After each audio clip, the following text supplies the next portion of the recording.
Rádio. A rádio oficial de quem investe. O Bruno Mazzoni, na ponta da conexão, começa a dar o seu show. Vamos aos gráficos de Estados Unidos. Brunão, bem-vindo e bom dia. Bom dia, Léo. Bom dia para todos vocês da rádio que estão escutando a gente e também assistindo no YouTube. Vamos lá, sempre começo com o DXY. Essa semana aqui, esse é o primeiro gráfico que compartilho com vocês sempre. É uma semana que está muito mais fácil e açucarado você pensar em investir, especular nos Estados Unidos. Ontem o IVVB11 se beneficiou muito pelo câmbio e também pela alta do S&P. E hoje o DXY está calminho. Tá? Ontem nós tínhamos esse candle aqui totalmente azul durante o expresso da manhã. E durante o dia ele foi se acalmando, assim espero que seja o mesmo cenário para essa semana como um todo, pessoal. Principalmente agora com o primeiro-ministro tomando posse lá no Reino Unido. Então é bem importante que esse cara aqui descanse. Caso ele rompa o 111, é ainda mais bonança para você que está conectado com o S&P. Tá? Curva de juros americana descansa também, tá? E tem um período aí interessante de descanso até sexta-feira, certo? Então já passou PMI, agora a gente vai, sexta-feira tem o PCI, que é bem aguardado, é um dos principais indicadores que o Fed olha, tá? O mercado também cada vez mais dando protagonismo para ele, então tem inflação norte-americana na sexta-feira, importante, acho que até lá, tá? O cenário corporativo deve reinar e está vindo de certa maneira positivo. Então para você do S&P, um primeiro alvo técnico está prestes aqui, na verdade ontem tocou os 3.822 que a gente comentou com vocês aqui ontem e tem o 3.832, um pouquinho a mais. Então eu vejo que lentamente o S&P pode sim, até sexta-feira, beijar aqui novamente os 3.800. Deve segurar, não é cenário base meu que venha rapidamente para os 3.900. Agora, sexta-feira é um dia específico, caso venha amarga aí a um PCI, por exemplo, aí a gente deve voltar para os 3.700. Ainda céu de brigadeiro, eu vejo terça, quarta e quinta para os mercados gringos, principalmente Estados Unidos, principalmente lá, porque logo eu vou começar a comentar os gráficos de commodities e elas estão descansando, então menos inflação é percebida para os próximos meses. Ou seja, vamos já aproveitar esse gancho para mergulhar em commodities. O que é que você tem aí separadinho? Minério de ferro e petróleo revelam o quê? Vamos lá, vamos começar pelo minério então. O minério de ferro, muito mal, bem mal mesmo hoje, pessoal. Então, 2% de queda, voltando às mínimas pré-pandemia. Tá? Então, é uma das commodities, uma das principais do mundo aqui, proxy de crescimento, assim como o cobre, que voltam para o pré-pandemia. Então, como se não tivesse nenhum estímulo fiscal feito, voltou tudo ali aos preços de 2020. Então, a $88, esse é o minério de ferro. Tá? Lembrando, a Vale não cai, não está caindo nem de perto o que o minério de ferro caiu, está bem abaixo da mínima do mês passado, por exemplo, o minério de ferro que não suporta o que está acontecendo com a Vale. Então só tenham noção do que está acontecendo, é importante para que pós período eleitoral, pessoal, vocês já saibam dessa simetria. Minério de ferro, infelizmente para nós, o trade China ontem tomou um baque. Tá? Você pode falar que o Roberto Jefferson foi culpado pela queda do Ibovespa, mas também China, sem dúvida nenhuma, todos os emergentes ali sofreram, todas as moedas dos emergentes sofreram, e hoje é uma continuação. O mercado não está dando ali nenhum sinal de vida para o minério de ferro, que está muito conectado com o gigante asiático. Então hoje, queda do minério de ferro de 2%.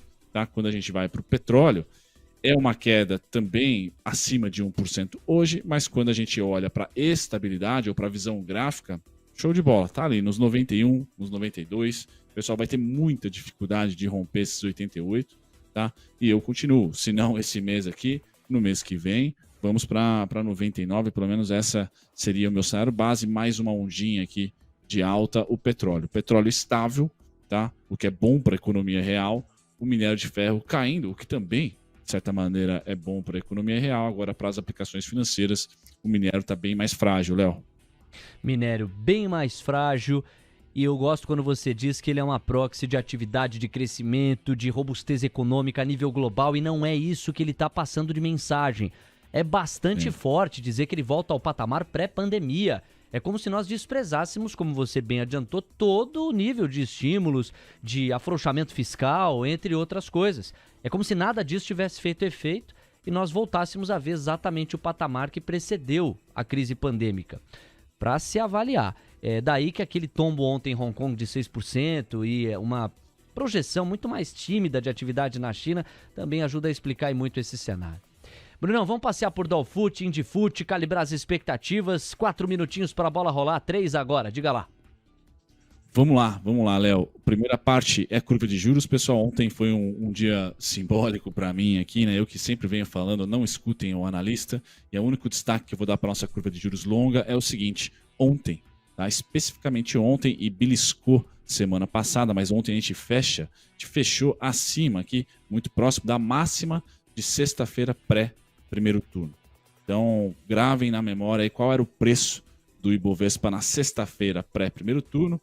E se vocês quiserem, como eu, né, fazem correlação curva de juros e Ibovespa, era para estarmos na mesma pontuação de sexta-feira, devido à curva de juros que foi fechada ontem. Quando eu vou para o Ibovespa, a gente está bem acima. Hein? Qual que foi o fechamento de sexta-feira? Esse é o gráfico do Ibovespa. Fechamento de sexta-feira pré-eleição está lá, se eu não me engano, no 110, 111. Eu coloco aqui 112, 760, 113, 220. Tá? E nós estamos, na verdade, fechamos ontem a 117,915. Então, tem essa simetria, assim como o minério de ferro vale, para a gente olhar pós-eleição, pessoal. Dificilmente, pré-eleição, a gente vai aí sem piada alguma ao 113,220. Tá? Hoje, na abertura, já temos ali os 116,945, 117,440 como dois pontos, como suporte. Nos pontos intradiários, ontem, esse é o gráfico do Ibovespa intraday, a gente fecha aqui no 117,720,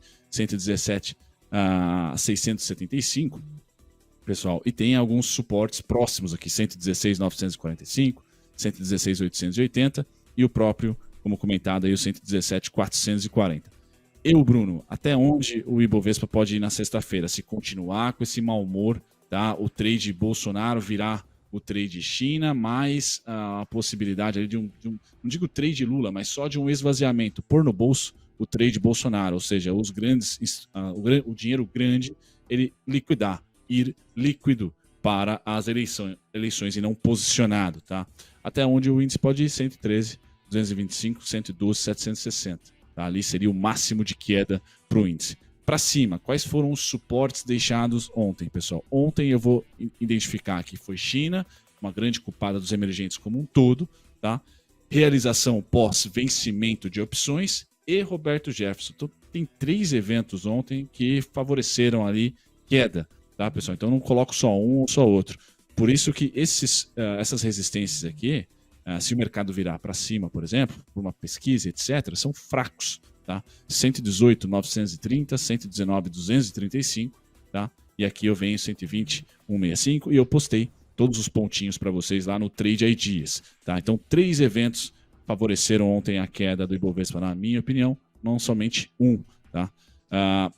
Quando a gente vai para o dólar, ontem ele chega aqui na parte mais crítica pré-eleição, que é dos 5.318 até os 5.399. Então, dali, pessoal, não passa e, na minha opinião, ele é neutro a candidato. Ambos os candidatos, se for eleito um ou outro, eu acho que o dólar, na minha visão, é para baixo e não para cima. Então, eu espero que até sexta-feira ele não feche acima dos 5.399, tampouco dos 5.318 que já tocou ontem. Tá? Então, vai ter muita briga ali, na minha opinião, nessa região. Já abriu o dólar, felizmente, abaixo dos 5.318, então lá é resistência, as regiões de amarelo aqui, pessoal, são todas resistências e suporte forte. Na própria abertura tem um pontinho meu aqui que é forte, se não me engano 5.296, tá? Mas rompeu o único suporte deixado ontem, forte mesmo, pessoal, 5.261, tá? Então o único suporte para hoje que eu vou dar é 5.261, ainda acredito que hoje vai ser um dia meio xarope para o dólar, então não vejo ele abaixo. Agora, caso venha, show de bola, passou dos 5.261, não temos suporte, eu não tenho suporte na abertura de ontem, tá? Vamos de novo para os 5.204 e 5.200, Léo. Maravilha. Bruno Mazzoni ao vivo conosco. Brunão, te convido a seguir com a gente aqui, acompanhando, claro, monitorando, assistindo a cobertura, porque a gente vai falar de PCA 15 a partir de agora. Até mais tarde aqui no Expresso. Brunão, até lá. Valeu, Léo, até daqui a pouco. PC Rádio, a rádio oficial de quem investe.